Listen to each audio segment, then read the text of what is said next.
इन्ना लिल्लाहि व इन्ना इलैहि राजिऊन। और हर ज़ी रूह को मौत का मज़ा चखना है। नज़रीन गिरामी, एक इंतहाई अफसोसनाक खबर मौसूल हुई कि मौलाना तारिक जमील, जो पूरे पाकिस्तान में खा किसी भी शख्स का ताल्लुक किसी भी फ़िरके से हो, लेकिन वो मौलाना तारिक जमील से उतनी ही मोहब्बत करता है। उनके बेटे की मौत की खबर पूरे पाकिस्तान में जंगल की आग की तरह फैल गई। लेकिन सवाल ये पैदा होता है कि एक ऐसा शख्स जिसका दीन के साथ इतना लगाव हो और उसकी औलाद भी अल्लाह रसूल की मान कर चलने वाली हो, तो फिर ऐसे शख्स को खुदकुशी करने की क्यों ज़रूरत पेश आई? क्या मौलाना तारिक जमील के नौजवान बेटे आसिम तारिक की मौत खुदकुशी का नतीजा है? वो किसी जहनी दबाव का शिकार थे या फिर ये कोई कत्ल हो सकता है? अगर एक लम्हे के लिए ये तसव्वुर भी किया जाए कि ये कत्ल था, तो सवाल ये भी पैदा होता है कि ऐसे शरीफुन नफ्स इंसान के ख़ानदान के साथ किसी की आखिर क्या दुश्मनी हो सकती है? इस हवाले से पाकिस्तान में एक ही मौजूए बहस है, और वो ये कि मौलाना तारिक जमील के बेटे आसिम तारिक ने आखिर ये इंतहाई कदम क्यों उठाया है। अब तक की इब्तदाई मालूमात के मुताबिक आसिम तारिक अपने रोज़ के मामूल के मुताबिक शाम के वक्त जिम गए, जहां कसरत करने के बाद वो अपने घर वापस आए, और इसके बाद ये अंधोनाक वाक़या, या यूं कहा जाए कि ये सानहा पेश आया, जिसने पूरे पाकिस्तान को परेशान भी कर दिया, और लोग इस वक्त गम की सूरत हाल में भी हैं। क्योंकि इसमें तो कोई दो राय नहीं कि मौलाना तारिक जमील पूरे पाकिस्तान में यकसा तौर पर मोहब्बत किए जाने वाले और चाहे जाने वाले इंसान हैं, जिनसे हर कोई लगाव रखता है।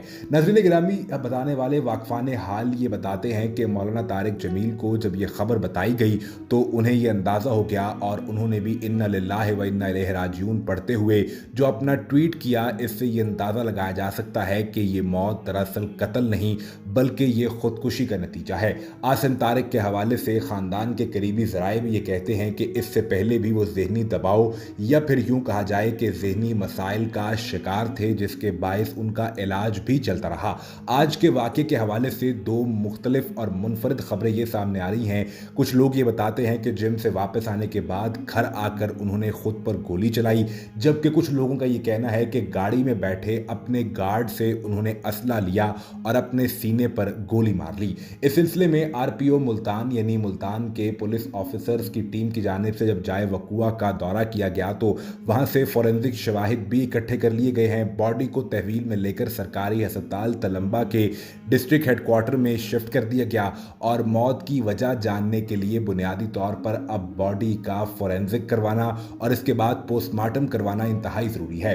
पोस्टमार्टम करवाने के लिए ख़ानदान की इजाज़त भी चाहिए होती है। अगर बात की जाए खुदकुशी के केसेस की, तो अमूमी तौर पर खुदकुशी करने वाले अफराद का पोस्टमार्टम बहुत कम करवाया जाता है, क्योंकि अहले ख़ानदान मौत की वजह को पहले से जानते हैं और वो लाश की बेहुरमती नहीं करवाना चाहते। क्या आसिम तारिक का पोस्टमार्टम करवाया जाएगा, या बगैर पोस्टमार्टम के इसे एक खुदकुशी की मौत करार देकर उनकी नमाज जनाजा अदा करते हुए उनकी आखिरी रसूमात अदा कर दी जाएंगी?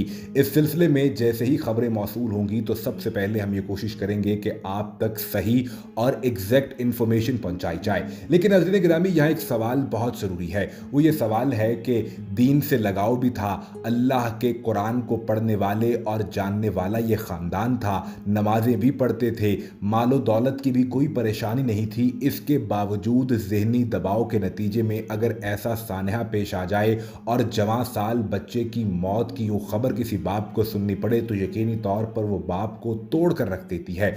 सवाल ये भी है कि जहनी तनाव और जहनी मसाइल के शिकार लोग हमारे इर्द गिर्द ही मौजूद होते हैं। हम अक्सर ये सोचते हैं कि अगर किसी के पास मालो दौलत की फरावानी है, या फिर किसी का दीन से लगाव और रुझान ज़्यादा है, तो ऐसे लोगों को जहनी तनाव कैसे हो सकता है, ये लोग जहनी मसाइल का शिकार कैसे हो सकते हैं। लेकिन हकीकत ये है कि कोई भी शख्स जहनी दबाव का शिकार हो सकता है, लिहाजा हमें अपने रवैयों से दूसरों की ज़िंदगियों को आसान बनाना चाहिए, और अगर किसी पर कोई मुश्किल आन पड़े तो उसके लिए भी आसानियां पैदा करने की कोशिश करनी चाहिए कि अल्लाह रब्बुल आलमीन को ये अमल अगर पसंद आ गया तो हमारी निजात का और हमारी शिफात का ये जरिया बन जाएगा।